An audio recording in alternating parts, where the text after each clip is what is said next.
नमस्कार मित्रों, मैं डॉक्टर संदीप बसीन मेरू मंत्रा से।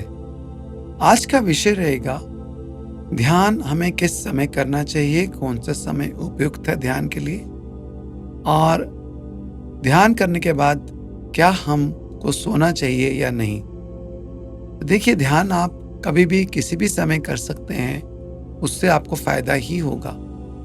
लेकिन अगर आप ध्यान सुबह जल्दी उठकर करते हैं, जिसको ब्रह्म मुहूर्त बोला जाता है, सुबह 4 बजे से 6 बजे का जो वक्त रहता है, उस समय मन हमारा बहुत शांत होता है और हम आसानी से ध्यान की गहराइयों में प्रवेश कर सकते हैं, अवचेतन मन तक पहुंच पाते हैं। जो जीवन में हम नए बदलाव चाहते हैं या जो अनुभव हम चाहते हैं, वो हमको जल्दी प्राप्त हो सकते हैं अगर हम ध्यान को सुबह ब्रह्म मुहूर्त पे करते हैं। इसी तरह से शाम को किया हुआ ध्यान और सोने से पहले किया हुआ ध्यान हमारे लिए काफ़ी फायदेमंद होता है, कि हमारे मन को शांत कर पाता है, और जब हम निद्रा में जाते हैं तो हमको गहन निद्रा में, शांतिमय निद्रा में ले जाने में सहायक होता है।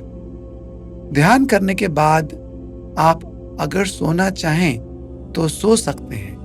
उसका एक फ़ायदा ये होता है कि ध्यान के माध्यम से आपने जो ब्रेन वेव्स को जनरेट किया है, वह आपकी निद्रा में आपके साथ जाएंगी और आपको एक अलग अलग तरह के स्वप्न आ सकते हैं, जो आपको कुछ संकेत दे सकते हैं या फिर आपके सबकॉन्शियस या सुपर कॉन्शियस माइंड के साथ कम्युनिकेट कर सकते हैं कि इस जीवन से परे या आपके जीवन की जो समस्याएं हैं, उनका भी हल आपको मिल सकता है उन ड्रीम्स के अंदर, जो आप ध्यान के बाद अगर आप सोते हैं तो ध्यान की अवस्था के बाद सोने में हमारी ब्रेन वेव्स काफ़ी डिफरेंट होती हैं।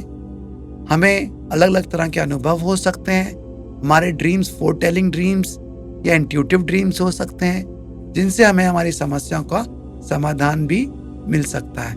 तो ध्यान के बाद आप सो सकते हैं, इसके बहुत से फायदे हैं, तो ये आप निश्चय ही अपने प्रयोग में ला सकते हैं। एक बात और, आपको ध्यान के लिए एक समय हमेशा निश्चित करना चाहिए, चाहे वो सुबह का हो या शाम का हो, जिस समय आप ध्यान पर बैठेंगे।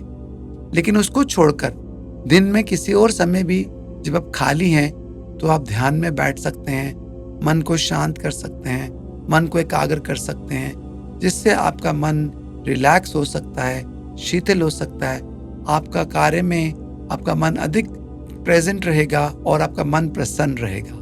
तो इन सब बातों को ध्यान में रखते हुए आज का विषय हम यहीं खत्म करते हैं, और अगले विषय को फिर हम लेकर आएंगे अपने अलग टॉक में। धन्यवाद मित्रों।